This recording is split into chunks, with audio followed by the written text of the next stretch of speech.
দেশে দেশের বাইরে যে যেখানে বসে আমাদের এই অনুষ্ঠান দেখছেন, সুপ্রিয় দর্শক, আপনাদের সবাইকে স্বাগত জানাচ্ছি আমাদের নিয়মিত অনুষ্ঠান অন্যদৃষ্টি থেকে। আজকে সমকালীন বিষয় নিয়ে দুজন সম্মানিত অতিথি আছেন আলোচনার জন্য। প্রথমে তাদের সঙ্গে পরিচিত হয়ে নিই, তারপর আমরা আলোচনায় যাব। আমার পাশে আছেন মোহাম্মদ আরাফাত, তিনি শিক্ষক, ইন্ডিপেন্ডেন্ট বিশ্ববিদ্যালয়ের। এরপরে আছেন সৈয়দ বদরুল আহসান, নির্বাহী সম্পাদক ডেইলি স্টার। আপনার দুজনকে স্বাগত জানাচ্ছি স্টুডিওতে। মোহাম্মদ আরাফাত, আপনাকে দিয়েই শুরু করবো। বাংলাদেশে অনেকগুলো ইস্যু এখনো আছে, রামু, পাশাপাশি হলমার্ক, সোনালী ব্যাংক, তারপরে ডেস্টিনি ইত্যাদি তো আছেই।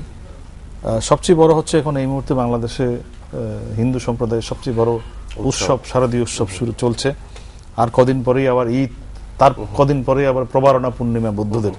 সব মিলিয়ে সবগুলো জাতিগোষ্ঠী এক ধরনের উৎসবের আমেজের মধ্যেই আছে। তবে আমি একটু প্রথমে আপনাকে যে জিনিসটা জানতে চাইবো, আমরা জানি যে গতকাল দীর্ঘ 40 বছর পর বাংলাদেশের স্বাধীনতা যুদ্ধে যাদের অবদান, বিভিন্ন সময় বিদেশিরা, বিশেষ করে বিদেশি বন্ধুরা যারা সহায়তা করেছেন আমাদেরকে, তাদের সম্মাননা জানানো হয়েছে। আমরা আগেও একটা পর্ব হয়েছিল, এটি আরেকটি পর্ব।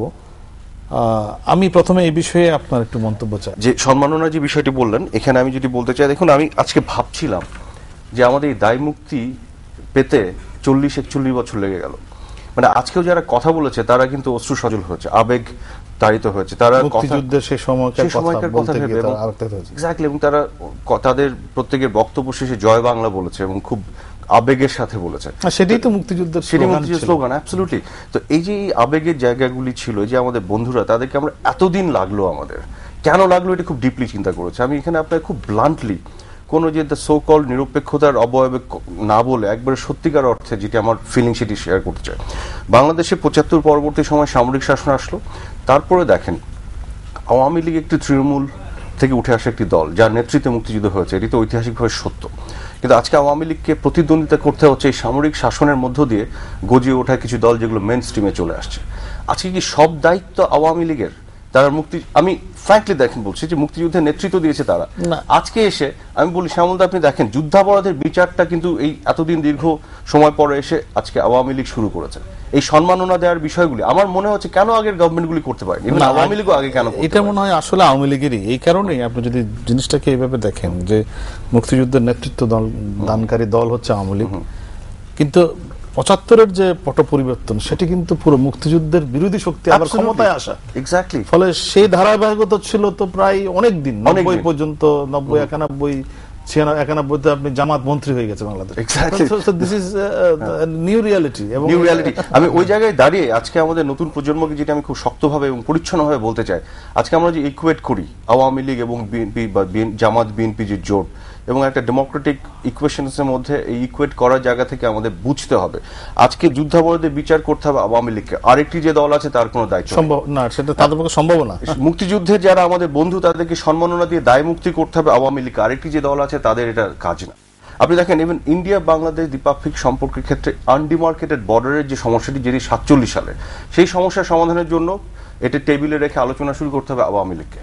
47-এর আরো আগে থেকে যে ছিটমহল বিনিময়ের যে সমস্যা জিয়ে আছে, বাংলাদেশের মানুষ এখানে সাফার করে, সেই সমস্যার সমাধান করতে আওয়ামী লীগকে। আরেকটি দল করবে না। নট অনলি দিস, বিদ্যুতের মতন যে একবার প্রাত্যহিক জীবনে আমাদেরকে এফেক্ট করে, সেই সব সমস্যার সমাধান একটি দলকে শুধু করতে হবে, আরেকটি দল কোনো দায়িত্ব নেবে না, বা এটিকে মানে প্রগ্রেসিভলি এগিয়ে যাওয়ার জায়গা থেকে যাবে না। আমি সিম্পলি, আপনি দেখেন, এবং ঢাকা শহরের যানজট নিরসনে আমি কিন্তু শুধু আদর্শিক জায়গার বাইরে যে আমি প্রাত্যহিক জীবনে আমাদেরকে এফেক্ট করে সেই বিষয়গুলি আনছি, কারণ আমি ডিপলি চিন্তা করে আমি দেখেছি বাংলাদেশের সমস্যাগুলি কেন তৈরি হয়।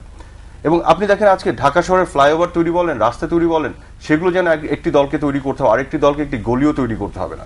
তো একটি ডেমোক্রেসিতে, দ্বিদলীয় ডেমোক্রেসিতে, আজকে ডক্টর কামাল হোসেন বলছেন এটি মানে গণতন্ত্রের জন্য শুভ নয়, কিন্তু সেটি অন্য বিতর্ক।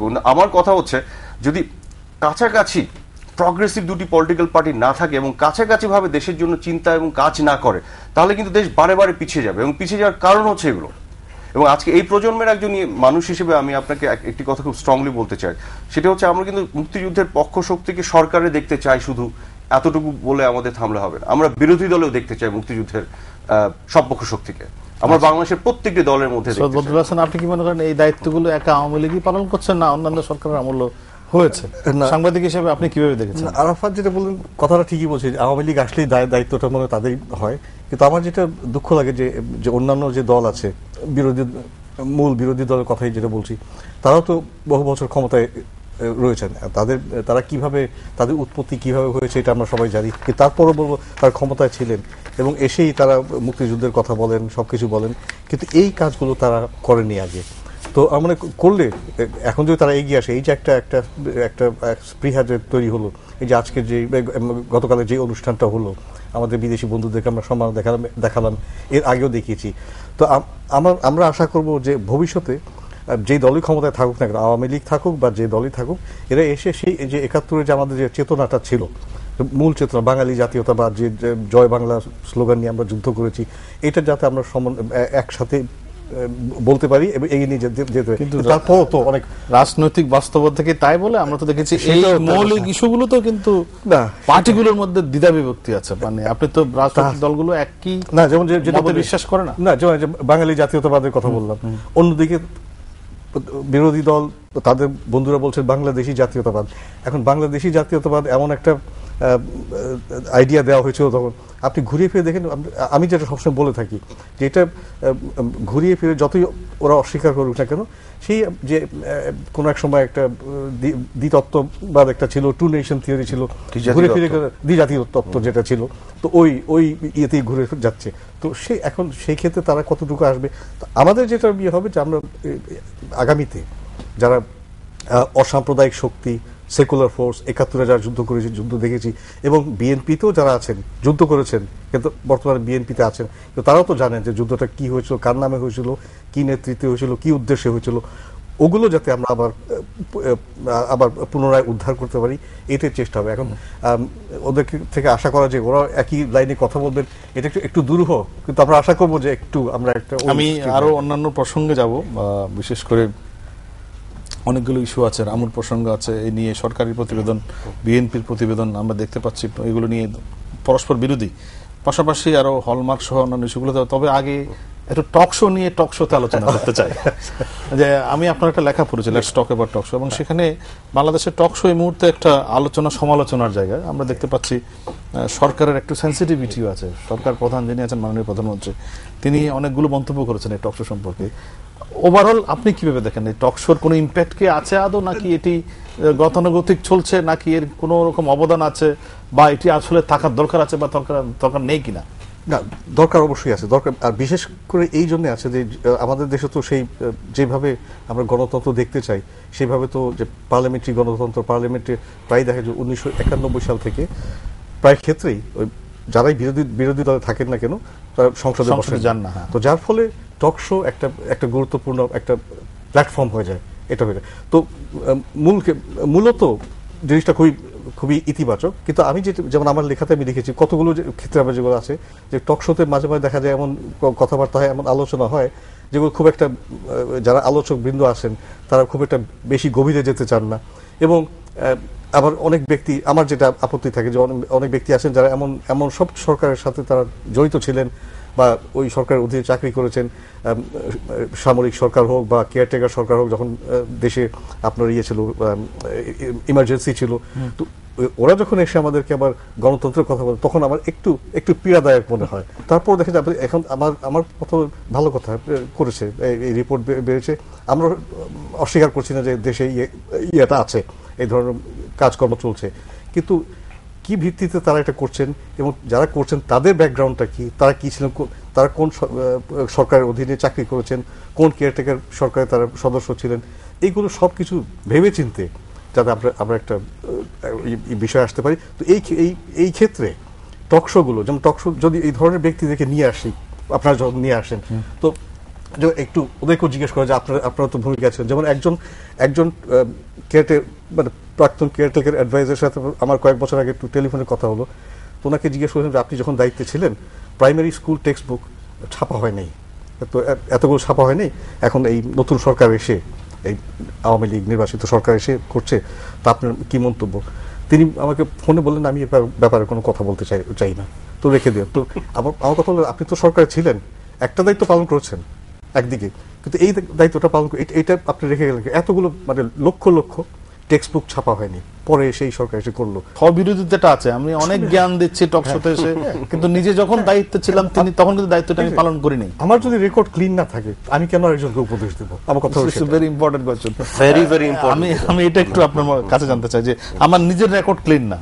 আমি নিজে নানা রকম স্বৈরাচারী সরকারের অধীনে চাকরি করেছি, আমি নিজে বিভিন্ন সময় এই অপকর্মের সঙ্গে জড়িত ছিলাম, কিন্তু যখনই আমি চাকরি ছেড়ে দিয়ে এখন সুশীল সমাজ হয়ে গেছে এবং আমি এসে জাতিকে সমানে জ্ঞান দিচ্ছি। অ্যাবসলিউটলি, আমি সো এগ্রি করি বদরুল ভাইয়ের সাথে এটা, যে আমার ডাবল স্ট্যান্ডার্ড, হিপোক্রিটিক্যাল স্ট্যান্ড। আমি নিজের বেলায় কি করেছি, নিজের জীবনযাপন কিভাবে করছি, সেখানে আমার এক ধরনের আচরণ, আর নসিহত যখন করছি তখন আচরণ এক রকমের।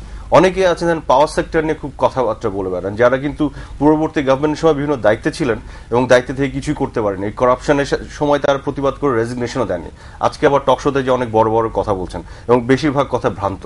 তো এই যে ডাবল স্ট্যান্ডার্ড এবং অসততার জায়গাগুলি, সেই জায়গাগুলি যদি কারেকশনস আমরা করতে না পারি, আমি দাদা একটা জিনিস বলি, গণমাধ্যম একটা বিশাল প্রতিষ্ঠান হিসেবে দাঁড়িয়ে গেছে বাংলাদেশে আমাদের, আর কিন্তু সেটা খুব যে পেশাদারিত্বের সঙ্গে দাঁড়িয়েছে এই কথাটা এখন হয়তো বলা যাবে না। সেখানে আমি বলছি বাংলাদেশের গণমাধ্যমের বয়স কিন্তু খুবই অল্প, খুবই অল্প, 10-12 বছর মাত্র। না, সেখানে আমি বলছি দাঁড়িয়ে যে গেছে এটা একটা বিশাল আশার জায়গা। আমাদের দেশের ডেমোক্রেসির বাইরে যাওয়ার সুযোগ নেই। সেটা কি ভুল ত্রুটির মধ্য দিয়ে এগোবে? আপনার আমি এটাই, আমি ওই পরিশুদ্ধতা প্রথম দিনই হবে না। অ্যাবসলিউটলি, আমি ওই আকাঙ্ক্ষার জায়গা থেকেই বলছি। এবং টক শো স্পেশালি আরেকটা ইন্টারেস্টিং কালচার তৈরি করেছে, আমাদের পার্শ্ববর্তী দেশগুলো তো সেটি নাই। কাজে এইটা কিন্তু চমৎকার একটি প্র্যাকটিস আমার মতে। তবে এখানে যে সীমাবদ্ধতাগুলি আছে, এই যে আজকে বদরুল ভাই একটি লেখা লিখলেন, আমরা আলোচনা করছি, এগুলোর মধ্য দিয়ে হয়তো এগুলোকে আমরা এই সীমাবদ্ধতা। কিন্তু আমি যে জিনিসটা আরাফাত আপনার কাছে জানতে চাই, সরকারের যে সেন্সিটিভিটি, এটা কতটুকু লজিক্যাল মনে করেন? সরকার মনে করছে যে এই টক শো বন্ধ করে দেওয়া উচিত, এই টক শো আসলে কোন, আমি মনে করি না এখানে যে সরকারের প্রাইম মিনিস্টার নিজে কিছু কিছু ব্যাপারে, টক শো ব্যাপারে তার কিছু কমেন্ট করেছেন, বাট বন্ধ করার ব্যাপারে কোনো উদ্যোগ নেয়া বা এরকম কোনো চেষ্টা কখনো করা হচ্ছে আমার নজর পড়ে। সরকার পক্ষ থেকে একেবারে শীর্ষ মহল থেকে যদি এ ধরনের মন্তব্য করা হয়, তখন আমরা একটু শঙ্কিত হই যে নিচের দিকে এসে প্রতিক্রিয়াটা, যেমন আমি বলি আপনাকে, এটা বাস্তবতাটা বলি যে প্রধানমন্ত্রীর এই মন্তব্যের পরে আমরা আওয়ামী লীগ থেকে এখন অনেক গেস্ট পেতে খুবই অসুবিধা।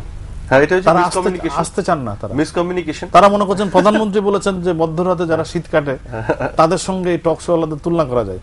এখন বলছে ভাই আমরা মধ্যরাতে শীত কাটানোওয়ালা হতে চাই না। এটা আমি খুব স্পেসিফিকলি আপনাকে বলতে চাই, এগুলো মিসকমিউনিকেশন, কালচারাল সমস্যা। প্রধানমন্ত্রী কি মনে করে কি বললেন, এটাকে প্রপারলি অ্যানালাইজ না করে সবাই যাওয়া বন্ধ করে দিয়ে বসে থাকলো, এটা তো বোকার মতন বিষয়টি আমি পার্সোনালি মনে করি। প্রধানমন্ত্রী যদি টক শো সমালোচনা করে, এটার মধ্যে একটা ইতিবাচক দিকও আছে, কিন্তু তার মানে উনি টক শো দেখেন, ফলো করেন, টক শো দেখেন, ফলো করেন, উনি হয়তো টক শোর কোয়ালিটেটিভ চেঞ্জের কথা যেটা বদরুল ভাই বললেন, এবং যে এখানে অনেক কিছু বক্তব্য হয় যার ডেপথে যেতে চান না, যারা অনেকে হালকা, এবং আমরা এটাও দেখেছি টক শোর মধ্যে যে খুবই নোংরা ঝগড়ার মতো পরিস্থিতি, সেগুলো দেখেছি আমরা। অ্যাবসলিউটলি না, এখন যেটা হচ্ছে, আমরা যদি টক শোতে বসে বিভিন্ন সরকারকে সমালোচনা করতে পারি, সেক্ষেত্রে গণতান্ত্রিক সংস্কৃতিতে সরকার প্রধানও যদি মাঝে মধ্যে সমালোচনা করেন, আমাদের ওই অতটুকু টলারেন্স রাখানোর যে এর মধ্যে দিয়ে ডেমোক্রেসি আমরা ইতিবাচক ভাবে নিচ্ছি, আমরা আমরা ইতিবাচক হিসেবে নিই। উনি নিশ্চয়ই টক শো দেখেন, না দেখলে তো উনি বলতেন না যে এই বিষয় হচ্ছে না। একটা জিনিস আমি খুব গ্যারান্টি দিয়ে বলতে পারি আমার অনুধাবনের জায়গা থেকে, বাংলাদেশের ডেমোক্রেসি জায়গায় গেছে, টক শো কালচারকে বন্ধ বাংলাদেশের কোন প্রধানমন্ত্রী ভেরি ডিফিকাল্ট পারা সম্ভব। আমি বদরুল হাসান আরেকটা বিষয় একটু সাংবাদিক হিসেবে আপনার কাছে জানতে চাই, এই যে প্রধানমন্ত্রীর কভারেজের ব্যাপারে আমরা দেখতে পাচ্ছি সাংবাদিকদের এখন নানা বিধিনিষেধ, বিশেষ করে প্রাইভেট টেলিভিশন চ্যানেলগুলো খুবই একটা বিব্রতকর অবস্থা আছে, তাদেরকে যেতে দেওয়া হয় না। এইটা কি খুব খুব ভালো ডেমোক্রেটিক প্র্যাকটিস? না, এটা আমি নিজে একটু ব্যক্তিগতভাবে খুবই একটু মর্মাহত হয়েছি, আঘাত পেয়েছি এই জন্য যে অন্য কেউ বলে যদি এই কথাটা বলতেন, অন্য কোনো দলের বা বর্তমান সরকারের কোনো মন্ত্রী বলতেন, কিন্তু স্বয়ং প্রধানমন্ত্রী বলেছেন, তো ওনাকে তো আমরা দেখেছি, উনি 1900 আপনার যখন দেশে ফিরে এসেছেন, ওনার তো অত্যন্ত মিডিয়া ফ্রেন্ডলি, মিডিয়া ফ্রেন্ডলি, এবং ওনার সাথে একজন রাজনৈতিক ব্যক্তি আমরা দেখেছি বিভিন্ন সময়, আমি তার সাথে বহু জায়গায় গেছি। আপনি একদম সংস্পর্শে এসেছেন, আমরাও কথাবার্তা বলি ওনার সাথে, তখন তো একদম অন্যরকম যে ধরনের আমরা রাজনীতি চাই। এখানেও কি আপনি মনে করেন যে মিসকমিউনিকেশনের একটা পরিবেশ আছে ওখানে, যে কারণে এই জায়গাটি আমি কিছুটা মনে করি, আমি মনে করি উনি হয়তো একটু ক্ষুব্ধ হয়ে কোন এক জায়গায় কিছু বলেছেন আউট অফ অ্যাঙ্গার, যে পরবর্তী স্তরে যারা আছে তারা এটাকে ইমপ্লিমেন্ট করে ফেলছেন। বাট একই সাথে আমি মনে করি এটা টিকবে না বেশি দিন, কারণ এটি আসলে সম্ভব না ডেমোক্রেসিতে। মানে যদি এটা করতে হয় তাহলে গভর্নমেন্ট নিজেই আসলে লুজ করবে বা লুজার হবে at the end of the day. না, এটা সম্পর্কে আমি আরাফাত আপনার কাছে একটু জানতে, এটা সম্পর্কে আমরা স্পষ্ট কোনো বক্তব্য জানতেও পারছি না কারো কাছে, এমনকি প্রধানমন্ত্রীর যারা প্রেস দেখেন বা সরকারের যারা তথ্যমন্ত্রী আছেন তারাও ঠিক বলতে পারছেন না বিষয়টা কি, এটা কতদিন চলবে। এটা কারণটা বলি কারণ হচ্ছে প্রপারলি কমিউনিকেশনটাই তো হয় না। প্রধানমন্ত্রী একটা ক্ষুব্ধ হয়ে একটা কিছু বলেছেন, তারপর আবার ডাবল চেক করো বা ফার্দার কোয়েশ্চেন করো ব্যাপারটা কি, কতদিন চলবে, আসলে করবো কি করবো না, ওই আলোচনাগুলো আর হয়ে ওঠে না বাংলাদেশে। এটা কি একটা ডেমোক্রেটিক কান্ট্রিতে চলতে পারে যে প্রধানমন্ত্রীর অনুষ্ঠান আপনি প্রাইভেট মিডিয়াকে কভার করতে দিবেন না? আমার দেশের প্রধানমন্ত্রী, আমার দেশের এই রাজনৈতিক দল, সরকারি দল, বিরোধী দল, আমরা তো নির্বাচিত করেছি, তো ওদের কাছ থেকে তো আমরা অন্য রকম ব্যবহার আশা করি। তো আমার আপনার এই অনুষ্ঠানের মাধ্যমে একটা অনুরোধ থাকবে প্রধানমন্ত্রীর কাছে, আমাদের সবার পক্ষ থেকে, যে আপনি এই যে আপনি নিশ্চয়ই কারণ আছে, বিভিন্ন কি কারণ থাকতে পারে আমরা জানি না, কিন্তু এই একটা মাধ্যম যার মধ্য দিয়ে আপনি আপনার সরকারের বক্তব্য পেশ করতে পারেন, আপনার যারা প্রতিনিধি আছেন তারা পেশ করতে পারেন। এখন যদি তারা যদি না আসে, আপনি যেমন বললেন যে এই মন্তব্যের পর অনেক আওয়ামী লীগের আসতে রাজি নয়, এখন ফলে যেটা হবে আওয়ামী লীগেরা আসবে না, অন্যরা তো এসে আসবে, কিন্তু ওয়ান সাইডেড হয়ে যাবে। তো এখন তো আর আওয়ামী লীগ যদি না আসে তাহলে তো একটা দেশের বৃহত্তম দলের বক্তব্য আমরা পাচ্ছি না, আর সামনে নির্বাচন। কিন্তু আমি এটা অনেক আওয়ামী লীগের যারা বিভিন্ন সময় টক শোতে আসেন তাদেরকেও বলতে শুনেছি যে আমরা যাই অনেক সময় অনেক কিছুই বলি, হয়তো যেটা সরকারের অনেক সময় মানে পছন্দ হয় না, যে আমরা যথাযথ উত্তর দিতে পারি না বা বলতে পারি না, কিন্তু সরকারের পক্ষ থেকে কখনো কি আমাদেরকে ব্রিফ করা হয়েছে তোমরা টক শোতে গিয়ে এই কথাগুলো বলো, দিস ইজ দ্য সিচুয়েশন? এটা কি করা হয়েছে কখনো?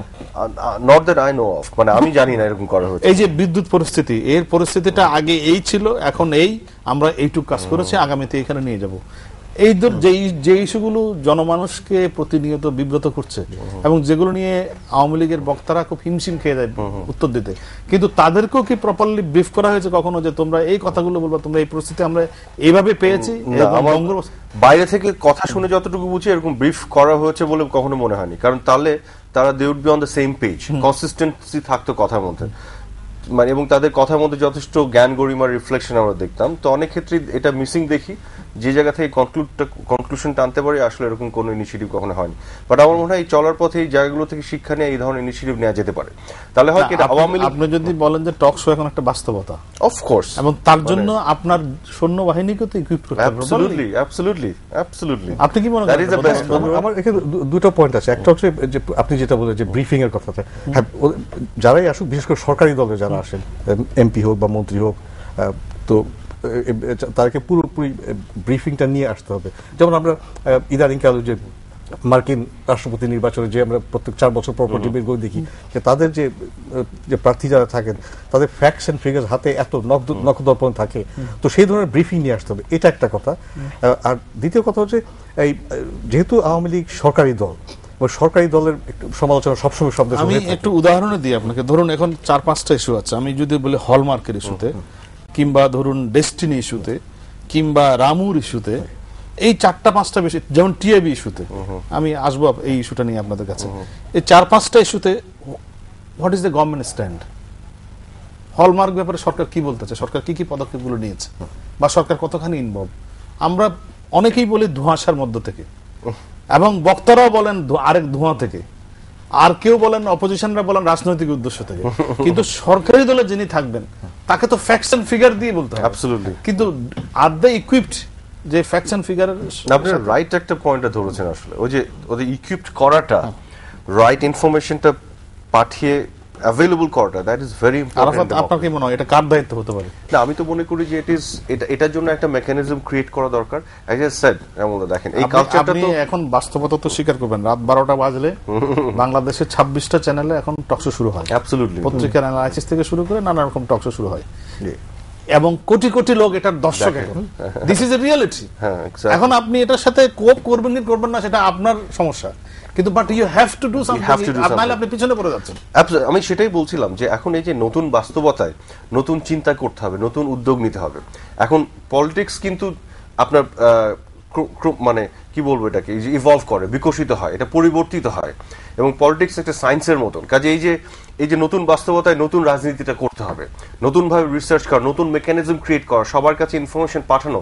ইনফরমেশন এখন খুবই ইম্পর্টেন্ট ওয়েপন, টুলস। এই যে ভবিষ্যতের বর্তমানে আপনার কি মনে হয় না যদি আপনি সঠিক তথ্য দিয়ে পাবলিক ওপিনিয়ন মোল্ড না করেন তাহলে কিন্তু রং ইয়েটা এস্টাবলিশ হয়ে যাবে? এবং অবশ্যই সঠিক তথ্য দিতে হবে। এবং আমি যেটা ব্রিফিং এর কথা যদি ফিরে যাই, এটা আমার মনে যারা আছেন এই সরকারি দলে, এমপি হোক, প্রতিমন্ত্রী হোক বা মন্ত্রী হোক, এদের নিজ নিজ দায়িত্ব ইন্ডিভিজুয়ালি ব্যক্তি হিসেবে তারা যেন নিজেরা ওই এই ফ্যাক্টস ফিগার এগুলো তৈরি করে রাখেন। সবসময় যে প্রধানমন্ত্রী অফিস থেকে এই তথ্যটা আসতে হবে বা মন্ত্রীরা তার ডিপার্টমেন্ট তাদেরকে জানাবে, এটা তাদের পাবলিক রিপ্রেজেন্টেটিভ প্রতিনিধি হিসেবে একটা দায়িত্ব থাকে। কেউ কেউ আছেন করেন, কিন্তু তাদের কথা শুনলে বোঝা যায় তারা যথেষ্ট স্টাডি করেন, অনেকে আছেন সিনিয়র পর্যায়ে যে আওয়ামী লীগ নেতারা আছেন, ওদের বক্তব্য কিছু আছে যারা এখন সব সম্মিলিতভাবে সবাই মিলে যদি এই কাজটা করে।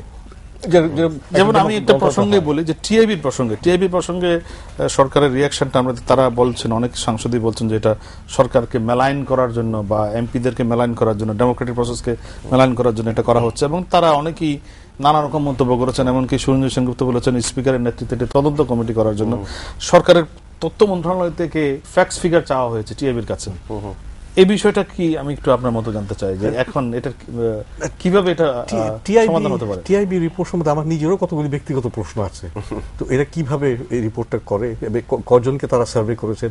এই যে একটা মন্তব্য করে দিলেন যে এতগুলো এমপি নেতিবাচক কর্মকাণ্ডের সাথে সম্পৃক্ত আছেন, তো এটা কিভাবে করলে? এখন যদি ধরে নেওয়া হোক যে আমি 15 জনকে সার্ভে করে একটা এলাকাতে, নির্বাচনী এলাকাতে 2.5 লক্ষ ভোটার আছে, আমি 15 জন, 20 জন বা 25 জনকে করলাম, তো সেটা কতটুকু গ্রহণযোগ্য? সেটাও করেনি। আমি এখানে যতটুকু দেখেছি, they didn't even do that. তারপর যেটা হচ্ছে যে এরা এই গত নির্বাচনের আগে, আমি 2001 সালের নির্বাচনের আগে, যেমনটি সরকার বলেছে, ঠিকই বলেছেন যে এর আগেও এই ধরনের একটা রিপোর্ট বেরিয়েছিল, আবার একটা রিপোর্ট বেরিয়েছিল। এটা একটা পয়েন্ট। দ্বিতীয় কথা, যখন এই রিপোর্টটা এমন সময় বেরোলো যখন আমরা বিশ্ব ব্যাংকের সাথে, বিশ্ব ব্যাংকের একটা টিম এলো, চলে গেল, তো আমার কত টিআইবি নিঃসন্দেহে তাদের একটা দায়িত্ব আছে, ট্রান্সপারেন্সি ইন্টারন্যাশনাল তাদের নামটাই আছে, একটা স্বচ্ছতা বের করে, তারপরও তাদের পদ্ধতিটা কিভাবে করেছে এটা তারা কোনো নাম প্রকাশ করেনি। আমার কথা, যদি আমি যে একটা সার্ভে করি, আমি আরাফাত, আমরা 3 জনে মিলে একটা সার্ভে করি, তো সেই সাহসটা থাকতে হবে যে কোন এমপিকে আমরা যাচাই করেছি। আমরা এখানে যদি 3 জন আছে, তার মধ্যে বলে দেয় যে 2 জন হচ্ছে চোর, এখন কোন 2 জন চোর কেউ কিন্তু জানা গেল না। এবং এটা আপনারাও 2 জন হতে পারেন, বা আপনি আর আমিও হতে পারি, অথবা আমি আর ও হতে পারি। একটা বেগ এটা বলার কারণ আছে। এটা কেন বলি, টিআইবির উইথ অল ডিউ রেসপেক্ট আমি বলি, আমার নিজেরও গবেষণা করা বা রিসার্চ করার অভিজ্ঞতা আছে, আমি এটার মধ্যে প্রতিনিয়ত থাকি। এটা মেথোডোলজি বা এগুলো সম্বন্ধে একটা সম্যক ধারণা থেকে আমি বলছি যে টিআইবি নামগুলি উল্লেখ না করার কারণ হচ্ছে তারা নিজেরা জানে তাদের এই গবেষণাটা কতটা দুর্বল, এর মধ্যে কত ফাঁক ফোকর আছে। আমি নিজে এখন একটা করে আপনাকে বলবো যদি সময় দেন। যার কারণে এই দুর্বল কাজ নিয়ে তারা যদি নাম মেনশন করতে যায়, তখন যে ডিফেমেশনের মধ্যে তারা পড়ে যাবে, তখন তাদের বিপদ হবে। যার কারণে তার নামটা মেনশন করছেন, তারা একটা ঢালাও মানে আপনার গণহারের একটা রিপোর্ট দিয়ে দিচ্ছে। আপনাকে সিম্পলি বলি, তাদের স্যাম্পল সাইজ হচ্ছে 600। আপনি দেখেন তারা 149 কনস্টিটিউয়েন্সি নিয়ে, মানে 149টি কনস্টিটিউয়েন্সি নিয়ে সংসদ সদস্য নিয়ে করেছে এটা। মানে 300 জন সংসদ সদস্য যদি হয়, 50% সংসদ সদস্য নিয়ে করেছে। আমাদের ভোটার যদি হয় হচ্ছে 8 কোটি, তাহলে অ্যাপ্রক্সিমেটলি 4 কোটি ভোটার তাদের টার্গেট। সেখানে তারা 600 জন মানুষের সাথে কথা বলে এই ওপিনিয়নটা নিয়েছে। দেখেন 150 জন যদি সংসদ সদস্য বা কনস্টিটিউয়েন্সি হয়, তাহলে পার কনস্টিটিউয়েন্সিতে 600 জন টোটাল স্যাম্পল সাইজ হলে পার কনস্টিটিউয়েন্সি কতজন হয়? 4 জন করে। তারপর আপনি জিজ্ঞেস করছেন অন অ্যান এভারেজ 4 জন মানুষকে ওই কনস্টিটিউয়েন্সি, তার মতামতের ভিত্তিতে এটা বলছেন। এবং সবচেয়ে বড় মানে সমস্যাটা কোথায় দেন, দুর্বলতা রিসার্চের। এখানে 2টো জিনিস আছে। একটা হচ্ছে সংসদ সদস্যদের পারফরমেন্স বা অ্যাকশন, সেটাকে যদি আপনি ইভ্যালুয়েট করেন, তাহলে ওই অ্যাকশনে ফোকাস করে ডকুমেন্টারি এভিডেন্স কালেক্ট করে বলতে হবে সে ভালো না খারাপ। আর একটা হচ্ছে তার অ্যাকশন সম্বন্ধে মানুষ কি ভাবছে, মানুষের পারসেপশন যদি রিফ্লেক্ট করেন, তখন আপনি ওপিনিয়ন পোল করেন। টিআইবি এখানে বেসিক্যালি ওপিনিয়ন পোল করেছে, এবং তারা যেটা তাদের বলা উচিত ছিল যে এই যে তাদের স্যাম্পল সাইজ আছে, এদের ধারণা হচ্ছে 97% সংসদ সদস্যরা নেতিবাচক কর্মকাণ্ডের সাথে জড়িত। কিন্তু সেটা না বলে তারা বলছে 97% সংসদ সদস্যরা নেতিবাচক কর্মকাণ্ডের সাথে জড়িত, অ্যাজ ইফ তারা তাদের অ্যাকশনকে ইভ্যালুয়েট করেছে, তারা কিন্তু পারসেপশন রিফ্লেক্ট করাচ্ছে থ্রু দেয়ার যে তাদের যে ফাইন্ডিংসে, তারা কিন্তু ফ্যাক্টসকে রিফ্লেকশন করাচ্ছে না এবং এটা দাবিও করছে না, কিন্তু উপস্থাপনায় কিন্তু মনে হচ্ছে যে ফ্যাক্টস রিপ্রেজেন্ট করাচ্ছে, হুইচ ইজ বাই ইটসেলফ এক ধরনের আমি বলবো অসততা বা দুর্নীতিও বলতে পারি। কিন্তু বদরুল হাসান, আপনি তো স্বীকার করবেন যে বাংলাদেশে হয়তো এটা টেকনিক্যাল দিক নিয়ে অনেকটা বললেন যে এটা দুর্বল আছে, এর মধ্যে নানা রকম হয়েছে, কিন্তু পারসেপশন কি এরকমই না যে বাংলাদেশের সদস্যরা সংসদে থাকেন না, নানা রকম তদবিরের সাথে জড়িত, নানা রকম গম রিলিফ, টেস্ট রিলিফ, কাজের বিনিময়ে খাদ্য ইত্যাদি নানা কিছুর জন্য সেটা আছে, বেশ বেশ কিছু ভাবে আপনি ধরে নিতে পারেন যে ওই দিকটাও আছে। কিন্তু আমার আরেকটা প্রশ্ন হলো যে এইভাবে যদি এই ধরনের যদি রিপোর্ট হয়, তা আমরা কি ধরে নিব যে গত 3.5 বছরে বা প্রায় 4 বছরে কোনো এলাকাতে কোনো এমপি কোনো কাজই করেনি, মানে এমনি তার সব ক্রিমিনাল অ্যাক্টিভিটির সাথে জড়িত ছিল? আর আরেকটা যেটা হচ্ছে সবচেয়ে মানে বেশি একদম নেতিবাচক যে কাজটা হয় এই ধরনের রিপোর্টে, সেটা হচ্ছে এই ধরনের রিপোর্ট থাকলে যেটা মনে হয় যে পুরো দেশের মধ্যে একটা ত্রাসের রাজত্ব চলছে, হ্যাঁ, কোনো গণতন্ত্র নেই। তো আমার দ্বিমত থাকতে পারে, আমার নিজের এলাকার এমপির সাথে আমার দ্বিমত হতে পারে, সেই আমার রাস্তাটা ঠিক করেনি 4 বছরে, ওটা করেনি, এটা করেনি, কিন্তু তারপরও তো আমি তো সে কি কাজ করেছে বা কি করেনি আমার দুই দিকটাই দেখতে হবে। তো এই ধরনের করতে গেলে, রিপোর্ট করতে গেলে আপনি দুটাতেই তুলে ধরেন, পারফরম্যান্সকে ফোকাস করা উচিত। মানুষ কি ভাবছে সেটা চাইতে পারফরম্যান্সকে ফোকাস করে, সে কি কি কমিটমেন্ট করেছে, কি কি তার করার কথা করণীয়, সেই দায়িত্ব কতটুকু করেছে, ওই জায়গাগুলি দেখলেই কিন্তু হতো। কিন্তু সেগুলোর জন্য আরেকটু খাটতে হবে, একটু শ্রম দিতে হবে, সময় দিতে হবে, যে কাজটি টিআইবি আসলে করেনি। কিছু কিছু কাজ টিআইবি করতে পারে না। আপনার বদরুল ভাই মনে আছে, ইভেন আবুল হোসেন সাহেব যখন ওয়ার্ল্ড ব্যাংক তার করাপশনের কথা উঠাইলো, আবুল হোসেন সাহেব টিআইবি কে আমন্ত্রণ জানিয়েছিল যে আপনারা এটা করেন তদন্ত। টিআইবি বলেছিল যে এটা আমাদের এই সক্ষমতা আমাদের নাই করার। টিআইবির ব্যাপারে তো একটা মানুষের পজিটিভ আছে, তার মানে তাদের কিন্তু আসলেই ফ্যাক্টসকে রিফ্লেক্ট করানোর বা পারফরমেন্সকে ইভ্যালুয়েট করার সক্ষমতা তাদের নাই। তারা শুধু পারসেপশন বেসড পোলগুলি, পারসেপশন ইন্ডেক্সে কাজগুলি করে। আমি একটু শেষের দিকে সময় আমাদের টানছে খুব দ্রুত।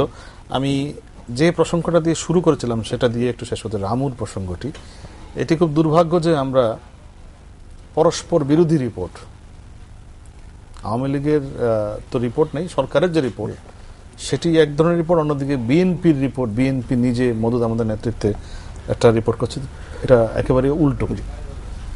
সাংবাদিক হিসেবে বদরুল হাসান, আপনি কি দেখেন এখন এই ধরনের, আসলে এরকম একটা সিচুয়েশনের দুই ধরনের চিত্র হবে কেন? সেটি এমন একটা এই ঘটনা বা দুর্ঘটনা যেটা বলি, এটা এমন একটা বিষয় যেখানে আমাদের পুরো জাতি হিসেবে এক জায়গায় আসার কথা ছিল, উচিত ছিল। আর যেখানে সরকার, বিরোধী দল সব তাদের দলীয় রাজনীতি ভুলে গিয়ে এই সমস্যাটা কোথায়, সমস্যার উৎপত্তিটা কোথায়, কারা এটার সাথে জড়িত ছিল, বাংলাদেশে রাজনীতি ভুলে গিয়ে এক জায়গায় আসা। কিন্তু এই যে এখন যেহেতু এটা একটা আমাদের দেশেরই, আমরা নিজেকে সবসময় ওই ইংরেজি শব্দটা ব্যবহার করে সেকুলার রাষ্ট্র হিসেবে বলে থাকি, যদিও এটা নিয়ে দ্বিমত পোষণ করেন, কিন্তু আমরা যারা ওই এই ধরনের রাজনীতি বিশ্বাস করি, তো এদের যে আমি প্রধানমন্ত্রীর সাথে রামু যাওয়ার একটা সুযোগ ঘটেছিল, তো ওখানে আমার যেটা মনে হচ্ছে এদের মনটা ভেঙে গেছে, তাই এই বুদ্ধিস্ট সম্প্রদায়ের মনটা খুব ভেঙে গেছে। তো এদেরকে এখন এদের যে আত্মবিশ্বাস, যে তাদের যে বিশ্বাস ধারণা যে এই রাষ্ট্র তারাই দেশের নাগরিক, কিন্তু এই বিশ্বাসটা ফিরিয়ে আনতে হবে। কিন্তু যদি সরকার বলে যে বিএনপি করেছে, বিএনপি বলে সরকার করেছে, বিএনপি আবার তদন্ত রিপোর্ট করে আরেকটা অদ্ভুত একটা কাজ করেছে, এটা বিদেশি রাষ্ট্রদূতের হাতে দিয়েছে, তো এটা আমার কাছে আরেকটু পীড়াদায়ক লেগেছে। যে রিপোর্ট করলাম, আপনি রিপোর্ট প্রকাশ করলেন, আমরা জানতে পারলাম না, কিন্তু আপনি একটা তড়িঘড়ি করে বিদেশি রাষ্ট্রদূতদের কেন দিলেন, তো ওটার উদ্দেশ্যটা কি? তো এই যদি আমাদের যে সংকটের গভীরতা, হ্যাঁ, সেটাকে সমাধান করবে আপনাকে আপাতত দৃষ্টিতে তো মনে হচ্ছে না। তাহলে আমাদের আরো দূরদর্শিতার দরকার দুপক্ষ থেকে, আর বিশেষ করে সরকারের পক্ষ থেকে। সরকার, আমি মনে করি সরকার যে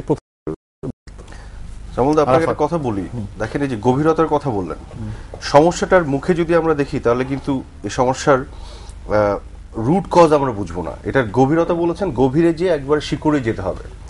আজকে রিপোর্ট দু রকমের। আজকে বদরুল ভাই বললো যে আমরা রাজনীতির ঊর্ধ্বে উঠে একত্রিতভাবে দেখা, রিপোর্ট তো দু রকম হবেই। যে দেশের স্লোগান দুইটা, যে দেশের ইতিহাস দুইটা, যে দেশের জাতীয়তাবাদ দুইটা, আপনি দ্বিতীয় কোনো দেশ দেখাতে পারবেন? যে দেশের জাতীয়তাবাদ দুইটা। না, কিন্তু না, আমি শ্যামল দা, আপনি রামুর ঘটনা তো একটা, আমি আসছি আপনাকে, সেখানে তো দুটো না ঘটনা। এইখানেই আমি আসছি, এটাও দুইটা। মুক্তিযুদ্ধ একটা না, মুক্তিযুদ্ধের ইতিহাস একটা না, এটা দুটো কি করে হলো? দুই রকমের হয়ে গেছে না? এইখানেই আমি বলছি যে আমাদের মূল জায়গাটা সমস্যার সমাধান হচ্ছে আমেরিকাতে রিপাবলিকান ডেমোক্রেটরা আছে, ইন্ডিয়াতে কংগ্রেস বিজেপি আছে, ইউকেতে লেবার কনজারভেটিভ আছে, কিন্তু কোন দেশে দুই জাতীয়তাবাদ নাই, দুই স্লোগান নাই, দুই ইতিহাস নাই, দুই সংবিধান নাই। This is the only country. সেইখানে তো দুইটা রিপোর্ট হবেই। এই জন্য আমাদের, আবার আমি বলি, এই যে প্রগতিশীল চিন্তা ভাবনার যে বদরুল হাসান যেটা বলেছে সেটাতে একমত কিনা, যে আমাদের দলের ঊর্ধ্বে সে এটা করা সম্ভব কিনা? এক, দ্বিতীয়ত সরকারের উচিত হয়নি প্রথমে বিএনপি কে দায়ী করা, এটা কি ঠিক কিনা? আমি এখানে আসছি, তার আগে আমি মনে করি খুব দ্রুত বলি, ৭১-এর চেতনা জায়গায় ফিরতে হবে, এর বাইরে যারা থাকবে সবাইকে রিজেক্ট করতে হবে। তারপরে আমি বলি না যে শুধু আওয়ামী লীগ একাই বাংলাদেশের গণতন্ত্রের রাজনীতি করবে, আরেকটি প্রগতিশীল দল দরকার, তখন রিপোর্ট একটি হবে, তার আগে রিপোর্ট দুটো। এবং এখানে আপনি সরকারের জিনিস মনে করি, যারা সরকারে থাকে তাদের দায়িত্ব তদন্ত করে সত্য উন্মোচিত করা, তারা কিন্তু ব্লেম গেমের পার্ট হলে চলবে না, উচিত না, তাদের এটা করা উচিত। দর্শক, সবশেষে যেটি আরাফাত বলেন যে সরকারের উচিত না যে ব্লেম গেমের পার্ট হওয়া, আমরা মনে করি, কারণ সরকার তো দায়িত্ব হচ্ছে প্রকৃত অপরাধী যারা তাদেরকে খুঁজে বের করা, এবং সেটি কিন্তু একটি সময় সাপেক্ষ বিষয়। আমরা প্রথম দিনেই মাননীয় স্বরাষ্ট্রমন্ত্রী এবং পরবর্তী সময়ে সরকারের আরো নীতি নির্ধারকরা যেভাবে বলেছেন, এবং সেটি নিয়ে নানা রকম সমালোচনা আছে। অন্যদিকে বিএনপিও যে কাজটি করেছে সেটিও কিন্তু সমালোচনার